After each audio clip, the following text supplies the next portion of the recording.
नमस्कार, बहुत स्वागत है आपका स्वदेश न्यूज में। मैं हूं आपके साथ अंशुल शर्मा और खास प्रस्तुति की शुरुआत करेंगे। रूस यूक्रेन युद्ध को 65 दिन हो चुके हैं। रूसी हमले की वजह से यूक्रेन का इंफ्रास्ट्रक्चर बुरी तरीके से तबाह हो चुका है। यूक्रेन युद्ध के 2 महीने गुजर जाने के बाद युद्ध की तपिश कम नहीं हो रही है, बल्कि दुनिया का परमाणु हमले का संकट भी गहराता जा रहा है। रूसी राष्ट्रपति व्लादिमीर पुतिन ने इशारों में पश्चिमी देशों को परमाणु हमले की धमकी दी। पुतिन ने कहा कि यूक्रेन में जो हो रहा है, अगर उसमें कोई दखल अंदाजी करने का इरादा रखता है तो उन्हें पता होना चाहिए कि रूस इसे बिल्कुल भी बर्दाश्त नहीं करेगा। रूसी राष्ट्रपति ने आगे कहा कि हमारे पास इसके लिए सभी जरूरी हथियार तैयार हैं। हम उनके बारे में शेखी नहीं बघारना चाहते, लेकिन हम उनका इस्तेमाल करेंगे। यूक्रेन के मामले में दखल अंदाजी करने वाले देश अगर हमें धमकी देते हैं तो रूस परमाणु हथियार का इस्तेमाल करने के लिए भी नहीं हिचकिचाएगा। तो वहीं अमेरिकी राष्ट्रपति जो बाइडेन ने यूक्रेन की मदद के लिए अमेरिकी कांग्रेस के सामने $33 अरब का प्रस्ताव रखा है और इस रकम में से $20 अरब सैन्य सहायता के लिए और $8.5 अरब यूक्रेनी सरकार के लिए और बाकी के $3 अरब लोगों की मदद के लिए दी जा सकती है। तो वहीं दूसरी ओर यूएन महासचिव एंटोनियो गुटेरेस बीते दिन यूक्रेन की राजधानी कीव पहुंचे थे, जहां पर उन्होंने शहर के अलग अलग हिस्सों का दौरा किया और युद्ध अपराधों के लिए जिम्मेदारी तय करने की मांग की। यूएन चीफ के कीव दौरे के दौरान ही शहर पर रूसी हमले हुए। शहर के मिलिट्री एडमिनिस्ट्रेशन ने यह बताया कि बीते दिन रूसी सेना ने शहर पर 3 मिसाइल दागी। यूक्रेन युद्ध की आंच अब यूक्रेन के पड़ोसी देशों तक भी पहुंचने वाली है। वहीं बुल्गारिया और इजराइल ने बीते दिनों अपने नागरिक को मोल्दोवा और ट्रांसनिस्ट्रिया छोड़ने और एडवाइजरी जारी करने के लिए भी इससे पहले अमेरिका, जर्मनी, फ्रांस और कनाडा ने भी अपने नागरिकों को मोल्दोव छोड़ने के लिए भी कहा था। तो यूक्रेन के राष्ट्रपति व्लादिमीर जेलेंस्की का कहना है, जहां पर युद्ध की वजह से देश को $600 अरब से ज्यादा का नुकसान हुआ है। तो इसी चर्चा को आगे बढ़ाएंगे और चर्चा में आगे बढ़ने से पहले हम आपको अपने मेहमानों से अवगत करा देते हैं। हमारे साथ रक्षा विशेषज्ञ अमरदीप त्यागी जी हैं और आंतरिक मामलों के जानकार सौरभ दुबे जी हमारे साथ में जुड़े हुए हैं। आप दोनों का ही बहुत स्वागत है। अमरदीप सर, सबसे पहले सवाल यही है कि ये जो रूस और यूक्रेन का युद्ध यहाँ पर चल रहा है, लगातार कई तरह के सवाल मन में आते रहते हैं, क्योंकि जब ये युद्ध शुरू हुआ था उस समय भी ये कहा गया था कि 10-12 दिन, 15 दिन, इससे ज्यादा ये युद्ध नहीं चलने वाला। लेकिन ये युद्ध जो है वो थमने का नाम नहीं ले रहा है। तो आखिर ये युद्ध कब तक रहेगा? देखिए, युद्ध न थमने का कारण जो मुझे दिखाई दे रहा है वो जो विश्व की जो शक्तियां हैं, चाहे वो रशिया है, चाहे वो अमेरिका है, चाइना है, उनकी जो ईगो है, पर्सनल ईगो, उससे ये मानवता का विध्वंस हो रहा है। जो यूक्रेन में जो त्रासदी हुई है, ये इन दोनों अमेरिका और रशिया की जो आपसी ईगो है, आपसी टसल जो है, उसके कारण से सब हुआ है। और अब इन फ्यूचर जो थर्ड वर्ल्ड वॉर की जो धमकी दी जा रही है या थर्ड वर्ल्ड वॉर की तरफ जो बढ़ता हुआ दिखाई दे रहा है ये सिलसिला, उसमें भी ये सब की ईगो, क्योंकि उधर China also flexing its muscles to capture Taiwan, उधर इवन रशिया ने भी जापान के तरफ जो है वो अपने कोई टेस्टिंग वगैरह किया है, उसकी तरफ भी वो नजरें उठाए हुए है और बार बार वो चैलेंज कर रहा है कि यदि किसी ने इंटरफेरेंस किया तो they will also face the same type of impact. तो कहने का तात्पर्य है कि ये सब, अब देखिए, अभी आपने बताया कि अमेरिका ने इतने $1,000 का जो है $35,000 का मदद देने का प्रॉमिस किया है, उसमें से 20% किसके लिए? वेटनरी के लिए, सैन्य सहायता के लिए। तो सैन्य सहायता किस लिए? लड़ने के लिए, मरने के लिए। वो कौन मर रहा है? अमेरिका तो नहीं मर रहा है ना, अमेरिका तो हथियार दे रहा है। बिल्कुल। तो अमेरिका तो एक तरह से अपना बिजनेस कर रहा है। तो कहने का तात्पर्य ये, अरे ह्यूमैनिटेरियन ग्राउंड पर आप देखिए ना, instead of supplying weaponry you should do something to stop Russia. कुछ इस तरह का प्लान कीजिए। जो चीफ ऑफ यूएनओ, यूएन के प्रेसिडेंट वहां पर विजिट कर रहे हैं, रशिया अटैक कर रहा है, दैट मींस यूएन की कोई औचित्य नहीं रह जाता है। तो अब पूरा विश्व जो है वो सब मुंह उठाए देख रहा है। ठीक है, वो जेलेंस्की का जो भी गलत स्टेप हो सकता है नाटो को बुलाने का, कि नाटो को हम ज्वाइन कर लेंगे या समथिंग लाइक दैट, या अमेरिका की अपनी हो सकते हैं, लेकिन उन बच्चों का क्या, जो छोटे छोटे बच्चे यूक्रेन में इस त्रासदी को झेल रहे हैं, जो आम पब्लिक जो इस त्रासदी को झेल रही है, उनका क्या? उसकी तरफ विश्व में किसी का भी ध्यान नहीं जा रहा है, कोई भी इसके खिलाफ आवाज नहीं उठा रहा है। तो ये जो आपकी ये पर्सनल इंटरेस्ट जो है देशों के, मेरे को क्या है, हमारा तो काम चल रहा है ना, तो इसलिए इस इंटेंशंस के कारण जो है ये सब ये युद्ध रुकने का नाम नहीं ले रहा है और बार बार अमेरिका रशिया को उकसाता है, चाइना ताइवान को धमकी देता है, हाँ। उधर जापान की तरफ। तो कहने का तात्पर्य कोई भी शांति की तरफ बढ़ना नहीं चाहता। कभी कभी देख के ऐसा लगता है कि जो we as a human race we have not grown up. जब हम कहते हैं कि हम बढ़ गए हैं, तो अब से 100 साल पहले जो वर्ल्ड वॉर हो रहा था उसका क्या था, वो भी तो सेम कंडीशन थी। अभी कौन सा ऐसा नया काम हो गया कि जो हमने क्या इवॉल्व होके क्या कर लिया। तो कहने का तात्पर्य है कि हमारी जो सोच है, जो मानवतावादी सोच, जो हमारी जैसे भारत की, हम पूरे विश्व को एक विश्व बंधुता की तरफ से देखते हैं, पूरे विश्व को एक कुटुंब की तरह देखते हैं, सबको अपना भाई समझते हैं, उस तरह की सोच है ही नहीं देशों की। भले ही वो महाशक्ति बन गए, टेक्निकली और टेक्नोलॉजिकली वो कितने भी एडवांस हो गए, वो चांद पे पहुंच गए या वो अंतरिक्ष में पहुंच गए, लेकिन उसके बावजूद भी सोच तो वही की वही है, एक मानव को मारने की सोच है। तो जब तक ये सोच रहेगी ये मुश्किल है कंट्रोल करना। और जिस तरह की वेपनरी और इक्विपमेंट जो दुनिया ने इकट्ठे किए हैं, मतलब ठीक है ये वर्ल्ड वॉर होके खत्म हो जाए, बट ऐसा लगता है कि the day is not very far when this earth is going to get destroyed. तो इस तरह की सोच के साथ तो ये विश्व नहीं चल सकता ना। बिल्कुल तो बिल्कुल। somebody has to take the lead to stop Russia।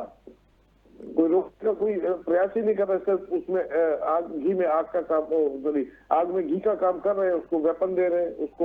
और अरे ठीक है रशिया नहीं रुक रहा है तो एटलीस्ट यूक्रेन को बोले कि भैया तुम शांत हो जाओ, तुम रुको, तुम बिल्कुल, समझो। मतलब शांत करने की जो चीज है वो देखनी चाहिए। आग में घी डालने का काम जो है वो अमेरिका करता हुआ नजर आ रहा है। ठीक है आप लड़ो, हम हथियार दे रहे हैं, हम लड़ो, आप बिल्कुल। लड़ो, हम हथियार दे रहे हैं। तो इस सोच के साथ तो आगे नहीं बढ़ पाएगा ना, इस तरह तो शांति नहीं हो सकती। बिल्कुल।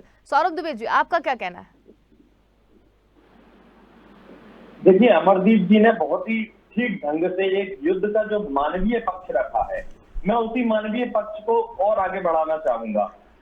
पुतिन को कोई फर्क नहीं पड़ता कि यूक्रेन में कितने यूक्रेनियंस की जान जा रही है या कितने यूक्रेनियंस के घर तबाह हो रहे हैं, लोग पलायन कर रहे हैं, क्योंकि अगर उन्हें शायद मुझे लगता है कि फर्क पड़ा होता तो इस तरह का फैसला लेने से पहले 100 बार उन्होंने भी सोच लिया होता। दूसरी तरफ जेलेंस्की है, पुतिन से ज्यादा जिम्मेदार जेलेंस्की है, क्योंकि ये जो युद्ध की शुरुआत हुई, ये शुरुआत कोई बहुत बड़ा कारण नहीं था युद्ध शुरू करने के पीछे, कोई जेलेंस्की की जान पर नहीं बनाई थी, कोई रूस ने यूक्रेन को मांग नहीं लिया था कि आप पूरा क्षेत्र हमें सौंप दीजिए या 1 इंच 2 इंच जमीन भी हमें सौंप दीजिए। युद्ध की शुरुआत कहां से हुई? ऐसा कौन सा सोफिया जो है खुमार खड़ा हुआ था जेलेंस्की को, जो कि उन्हें नाटो में शामिल होना था, और नाटो में शामिल होने के साथ साथ ही युद्ध की मतलब एक तरह से कह सकते हैं कि बिगुल सा बच गया। अब अगर संभव है कि किन्हीं शर्तों के साथ रूस के को मना लेते, मान जाते और उधर नाटो से भी बातचीत जारी रखते, तो बातचीत के जरिए कोई रास्ता निकल सकता था। आज युद्ध को इतने दिन हो चुके हैं, अब ये युद्ध कौन लड़ रहा है? मुझे नहीं लगता ये युद्ध अब कोई जेलेंस्की लड़ रहे हैं। बहुत अच्छी बात अमरदीप जी ने कही कि ये युद्ध अब मुझे लगता है कि एक अमेरिका लड़ रहा है, और अमेरिका क्या मुफ्त में ये युद्ध लड़ेगा? आजकल मुफ्त में कोई जब किसी को कुछ नहीं देता, हम जानते हैं कि ये पूरी दुनिया स्वार्थ की दुनिया है, और अंतरराष्ट्रीय रिश्तों में भी कहीं ना कहीं स्वार्थ ही सामने आता है। तो जो हथियार आज अमेरिका यूक्रेन को दे रहा है, कल उसकी कहीं ना कहीं वापसी होगी, उसके बदले में पैसा लिया जाएगा, यूक्रेन के संसाधन लिए जाएंगे, क्योंकि यूक्रेन को कोई हथियार मुफ्त में नहीं मिल रहे हैं। इस बात को भी जेलेंस्की को ध्यान रखना चाहिए। और भाई आप एक ऐसा देश बनाकर क्या करेंगे जिस देश में ना आबादी होगी, जिस देश में ना अमन होगा, जिस देश में ना शांति होगी, जिस देश में ना संसाधन होंगे जीवन पर्यंत गुजारा करने के लिए, तो आपने आज देश को उस कगार पर लाकर खड़ा कर दिया है। जेलेंस्की को इस बात का विचार बहुत पहले कर लेना चाहिए था, लेकिन मुझे लगता है कि जेलेंस्की पता नहीं कौन सी घुट्टी उन्होंने पी ली है कि एक तो वो सत्ता का उन्हें लोभ या मद जो भी कहेंगे वो उनके दिमाग पर सवार है, और ऐसा सवार है कि भाई उन्होंने पूरे देश को एक युद्ध की तरफ धकेल दिया। तो ये बेहद ही निंदनीय है, शर्मनाक है, और इससे क्या परिणाम होंगे अभी कुछ भी कहना बहुत जल्दबाजी होगी। बिल्कुल। अमरदीप सर, आपसे एक सवाल यह है कि यहाँ पर जो चीज़ें निकलकर अभी तक सामने आई हैं, जो भी बयान हम देख पा रहे हैं पुतिन के, उसमें एक साफ तौर पर उन्होंने चेतावनी यहाँ पर परमाणु हमले को लेकर दी है। तो क्या अब इससे, उनके बयान से समझा जा सकता है कि दुनिया के ऊपर अब परमाणु हमले का जो संकट है वो गहरा गया है? इस तरह की जो सिचुएशन हो रही है, जिस तरह की बयानबाजी और जिस तरह की जो कवायद चल रही है, उसे देख के लगता है कि लेटर और सुनर इट में take you can say months, but ये अवश्य होगा। परमाणु बम का प्रयोग होगा ही होगा, क्योंकि चाइना मानने वाला नहीं है। उधर एक जो नॉर्थ कोरिया का किम जोंग है, वो अपनी अलग धुन में रहता है, वो अलग चेतावनी किसी को देता रहता है, पता नहीं कब किसकी तरफ को उसका मुंह कर जाता है। दूसरा अमेरिका है। अमेरिका, अब जस्ट इमेजिन इट कि कितने हथियार, कितना एमिनेशन अमेरिका ने अपने पास सरप्लस रखा होगा और कितने इक्विपमेंट, वो पता नहीं कितना इक्विपमेंट तो वो अफगानिस्तान में छोड़ के भाग गया। दैट मीन्स कि उसके पास जखीरा भरा पड़ा है। इस पृथ्वी को तबाह करने का सारा जो सिस्टम है उन्होंने इकट्ठा कर रखा है। तो कहने का तात्पर्य है कि जब तक ये हथियारों की दौड़, ये परमाणु वेपन्स की दौड़ को रोक नहीं लगाई जाएगी, इससे यदि ह्यूमैनिटेरियन इम्पैक्ट नहीं आएगा, उसको रोका नहीं जाएगा। क्योंकि जब हथियार बनाए हैं, आज बनाए हैं, तो कल इस्तेमाल अवश्य होंगे, कोई रोकने वाला है ही नहीं। क्योंकि इस तरह की सोच ही नहीं है आज के जो ये वर्ल्ड लीडर। मैं कहूँ कि कभी कभी ऐसा लगता था कि these countries are so advance, उनकी जो थिंकिंग भी उस तरह की एडवांस होगी, बट आज की डेट में ऐसा लगता है कि वो कोई जो पाषाण युग में जिस तरह जीते थे, शायद उस पाषाण युग के लोग शायद ज्यादा बेहतर रहे होंगे।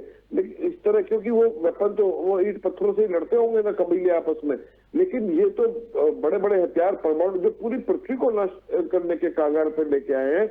और मुझे तो ऐसा लगता है जिस तरह तैयारियां चल रही है कि इस पृथ्वी को ये खत्म कर देंगे और this human race will run away from this planet and they will go to some other planet. That's what, जैसे एलन मस्क ने कहा कि that human race should look for some other planet to for the survival, because the day is not far when this earth is going to get destroyed. जिस तरह equipment और जिस तरह global warming और जिस तरह प्रकृति को नष्ट किया जा रहा है, उस तरह देखने से लगता है कि अवश्य ऐसा समय आ जाएगा जब ये पृथ्वी नष्ट हो जाएगी। आप ये देखिए, जब एक दिन दिवाली पे पटाखे चलाने से इतना पोल्यूशन हो जाता है और उसमें पटाखों पे बैन लगाया जाता है कि भाई पटाखे 10 बजे तक चलाएंगे, इतने बजे तक नहीं चलाएंगे। अब यूक्रेन में देखिए कितना इक्विपमेंट, कितनी मिसाइल्स एवरी डे की, मतलब 65 दिन से बम्बार्डमेंट चल रहा है। तो इस पूरी दुनिया के एनवायरमेंट पे, क्लाइमेट पे क्या इम्पैक्ट उसका जा रहा होगा, वो इमेजिन, उसको कोई सोच ही नहीं रहा है। जो आम जनता वहां पे त्रासदी को झेल रही है, उसको कोई जब सोच ही नहीं रहे हैं और वो बार बार धमकी दे रहा है, उधर अमेरिका उसको उकसा रहा है, तो ये रुकेगा कैसे? रुकने का, और जो ह्यूमैनिटी की बात करते वो ये कर रहे हैं, जो वर्ल्ड लीडर बने वही ये कर रहे हैं, तो उनको रोकेगा कौन? कोई, या तो इनसे कोई पावरफुल हो, यदि कोई ऐसा हो कि हमारे पास इतना सामान है कि यदि कोई भी बोलेगा तो हम तुम्हें खत्म कर देंगे, इस तरह कोई है ही नहीं। जो मोस्ट पावरफुल है, मोस्ट इन्फ्लुएंशियल कंट्रीज हैं, they are involve in this, तो who is going to stop them? UNO इनके भरोसे, अमेरिका, रशिया, चाइना, फ्रांस, इनके भरोसे यूएनओ चलता है, तो उनके वही सब इन्वॉल्व है, तो उनको रोकने वाला कौन है? तो दैट मीन्स ये अभी थर्ड वर्ल्ड वॉर के कागार का हो गया है। जो भी देश अपने आप को किसी तरह बचा के रख सकता है, बचा के रखे। जैसे भारत का जो स्टैंड है बहुत अच्छा है, they are not getting involve in this kind of rate, but ये चाइना जैसे देश है, ये कल को भारत की तरफ को भी कुछ करेंगे, तो फिर भारत को परफोर्स हमें उसमें इन्वॉल्व होना पड़ सकता है। तो ये, मैं तो ये कहूंगा कि दे हैव गॉन मैड, पागलों की कोई कमी नहीं है। एटलीस्ट यदि पुतिन को कुछ अपने ताकत, ठीक है यार, उसने दिखा दिया ना, 65 दिन तक तबाही कर दी ना, at least now he should stop.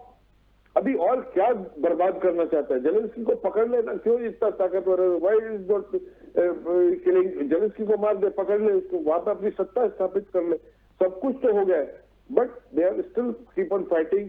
और उसी तरह अमेरिका बार बार उनको वेपन सप्लाई, ये सप्लाई और करके उनको उकसा रहा है कि भैया तुम लड़ते रहो, हमारा बिजनेस चलने दो। तो इस तरह की सोच के साथ तो ये रुकने वाला नहीं है, और it may gate prolong for years. ये जैसे सेकेंड वर्ल्ड वॉर 4 साल तक चलता रहा। यहाँ भी अभी तो शुरुआत हुई है ना, 65 दिन हुए, तो it's not a big deal. 65 दिन अभी कोई दूसरा देश इन्वॉल्व नहीं हुआ ना। और जिस तरह की एक्टिविटीज चल रही है, यू नेवर नो कब कौन सा देश इन्वॉल्व हो जाए। शायद अमेरिका ये वेट कर रहा है कि रशिया शायद थोड़ा सा हल्का पड़ जाएगा, ये वेपनरी खत्म हो जाएगी या वेपनरी पे थोड़ा सा इम्पैक्ट आएगा, तो शायद अमेरिका उसका इंतजार कर रहा है कि तब मैं रशिया पे अटैक करूंगा। बिल्कुल। तो समथिंग लाइक दैट। और जिस दिन उसने अमेरिका पे किया तो चाइना उधर शुरू हो जाएगा। तो कहने का तात्पर्य अभी कुछ बहुत लंबा समय नहीं हुआ है, and it may gate long for years. You never know कि 5 इयर्स 10 इयर्स कितने लंबे समय तक चलेगा, इसका कोई अभी अंदाजा नहीं लगा सकता इस तरह की उसका। बिल्कुल। सौरभ दुबे जी, एक बात निकलकर इस पूरे में सामने आई है कि पुतिन से मिलने के बाद जो संयुक्त राष्ट्र के महासचिव हैं एंटोनियो गुटेरेस यूक्रेन पहुंचे और उन्होंने कीव के पास जो बोरोडिएंटा शहर है उसका दौरा किया, और उन्होंने दौरे के बाद काफी लोगों का दर्द समझा और उन्होंने बहुत सारी बातें कही। लेकिन एक बात जो निकलकर सामने आई है उसमें उन्होंने कहा है कि जंग को भयावह और मूर्खतापूर्ण बताया है। तो ये भयावहता तो समझ में आ रही है क्योंकि वेपन्स वहां पर चल रहे हैं, सड़कें तबाह हो गई हैं, पुल तबाह हो गए हैं, सारी चीजें वहां पर तबाह हो गई हैं, लेकिन मूर्खतापूर्ण बताया है, इससे क्या तात्पर्य लगाया जाए? देखिए, बातें दोनों प्रकार की हैं। कुछ बातें ऐसी भी होती हैं कि जो खुलकर नहीं कही जाती। जंग निश्चित ही मूर्खतापूर्ण है और उन्होंने बिल्कुल ठीक कही, लेकिन अब वो किसे मूर्खतापूर्ण कह सकती हैं? ना ही वो खुलकर रूस की तरफ इशारा कर सकते हैं और ना ही जेलेंस्की की तरफ इशारा कर सकते हैं। अंतरराष्ट्रीय मामलों में ये की बड़ी मजबूरी होती है, और यही वजह है कि जब उनकी मुलाकात पुतिन से हुई तो पुतिन ने क्या कहा? पुतिन ने भी यही कहा कि अभी बातचीत के रास्ते बंद नहीं हुए हैं, बातचीत के रास्ते भी खुले हुए हैं और बातचीत हो रही है। हो सकता है कि बातचीत के जरिए मसले का हल निकले। बातचीत के जरिए मसले का हल निकालने के करीब थे, आगे बढ़ रहे थे, लेकिन कहीं ना कहीं कोई समस्या आ गई।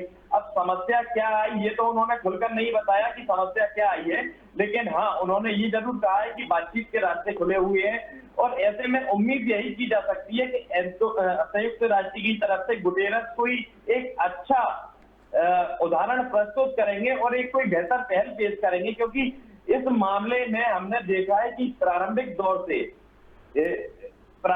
दौर से ही गुटेरस की जो भूमिका है वो कमजोर नजर आई है।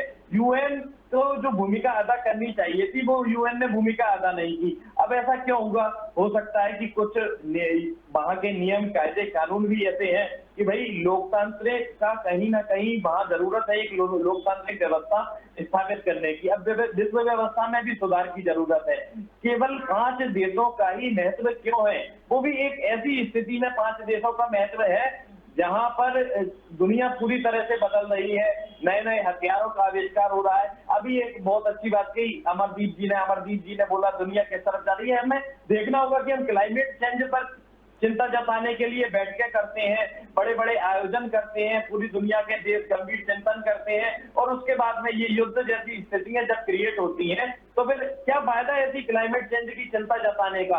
क्यों हम झूठी चिंताएं जताती हैं? सब लोगों को, सभी देशों को मिलकर इस मामले में गंभीर हो जाने की जरूरत है, क्योंकि ये एक ऐसा मसला है, ये केवल किसी एक देश विशेष का मसला नहीं है, ये पूरी पृथ्वी के लिए बड़ा खतरा है। हम अंतरिक्ष में देखते हैं कि नई नई सैटेलाइट छोड़े जा रहे हैं। अंतरिक्ष में आज स्थितियां बड़ी खराब हो चुकी है। क्यों खराब हुई?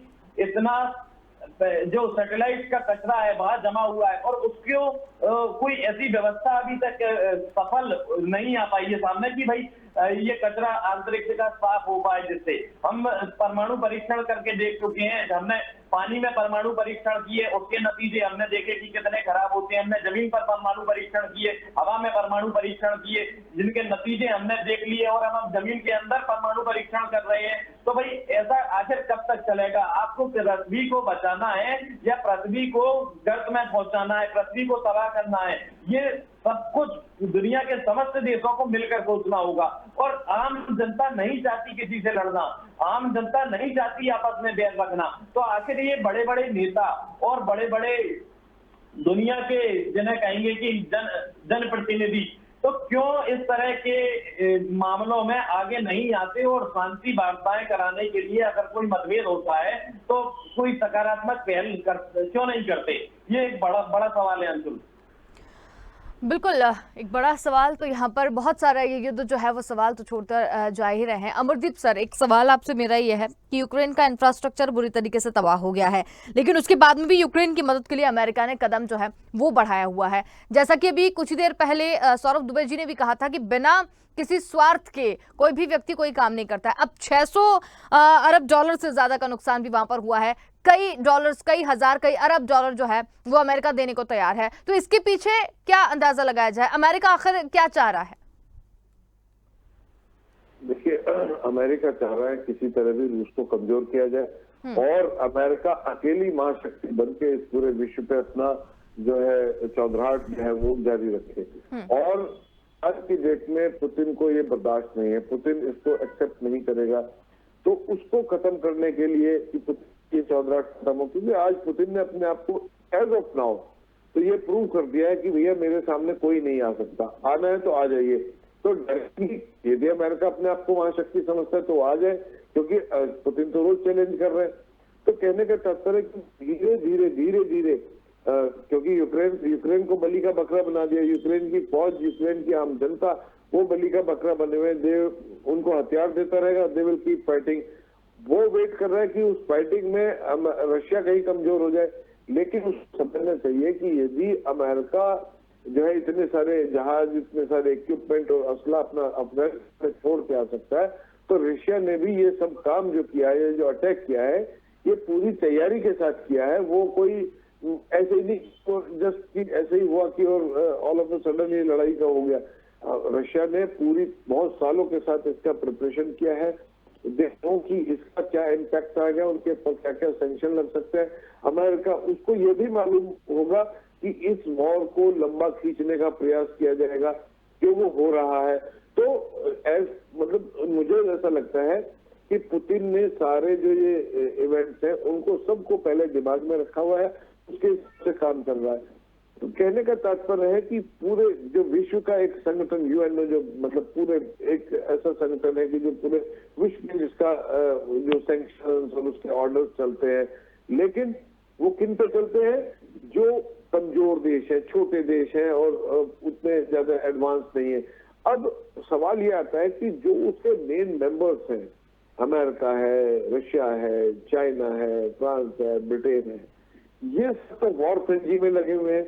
इनको रोके कैसे? जैसे मेरे दिमाग में सॉल्यूशन आता है कि ठीक है, यूएनओ को डिफंक हो चुका है, तो okay, rest of the country those who want peace they should create one organisation and उसको जाके इनको प्रेशराइज करें। बट वो कोई भी ऐसा देश नहीं भी उतने स्ट्रॉन्ग नहीं हो सकते कि इनको रोक सके। तो कहने का तात्पर्य है कि जो वर्ल्ड के मोस्ट एडवांस, मोस्ट पावरफुल और सो कॉल्ड यू कैन से कि जो यू कैन से कल्चरली एडवांस कह सकते हैं उनको, या जो वो अपने आप को फील करते हैं कि वो सब देश जब इस वॉर फ्रेंजी में इन्वॉल्व है तो उनको रोकेगा कौन? रोकने वाला कोई नहीं नजर आता। हाँ, उनको ही यदि कोई सद्बुद्धि आ जाए तो शायद रुक जाए, लेकिन ऐसा लग नहीं रहा है, क्योंकि अमेरिका को अपनी ईगो है, अपनी व्यापारिक उसने वेपन्स का इस्तेमाल कराना है, उनकी टेस्टिंग करानी है। रशिया ने भी अपने को पावरफुल दिखाना है, पूरे विश्व को उसकी भी चौधराहट दिखानी है। चाइना अपने एक क्षेत्र में अपना दबदबा बनाना चाहता है। अब देखिए, चाइना इतना उसको छोटे से ताइवान को लेकर क्या करेगा वो, लेकिन अपनी पर्सनल ईगो है कि वो, बिकॉज चाइना तो ताइवान उसके चाइना के सामने कहीं भी स्टैंड नहीं करता है। इवन रशिया को यदि कहे एक्सपेंडिस्ट भी कहे तो क्या एक्सपेंडिस्ट, रशिया आज की डेट में भी वर्ल्ड का लार्जेस्ट कंट्री है, तो उसको लैंड की तो जरूरत नहीं है यूक्रेन के ऊपर। तो दीज आर द ईगो हेसल्स है जिसके कारण से हुआ है। ये जापान को थ्रेट करने का, जापान छोटा सा देश है, उसको क्या थ्रेट कर लूंगा, आप कब्जा करके उस पर करोगे क्या? तो कहने का तात्पर्य या तो हो कि आप छोटे से कंट्री है, अपने को एक्सपेंड करके आपने बड़ा बनाना है, तो तब तो मानते हैं। अपने इसका लार्जेस्ट मतलब उसका यदि क्षेत्रफल भी देखे तो मतलब लार्जेस्ट है। अमेरिका का देखो चाइना का सबसे, इनके पास क्षेत्रफल इतने, उसके बावजूद भी यदि ये किसी पे कब्जा करना चाहते हैं बिल्कुल। तो land is not the reason, क्षेत्र बढ़ाना नहीं, something else and that is the ego. Ego की लड़ाई ये ज्यादा देखने को मिल रही है। बिल्कुल बिल्कुल, बहुत ही अच्छी तरीके से आपने इस मामले को यहाँ पर समझाया। सौरभ जी और अमरदीप जी, आप दोनों का ही बहुत धन्यवाद, आप हमारे साथ जुड़े और इस पूरी चर्चा में शामिल हुए।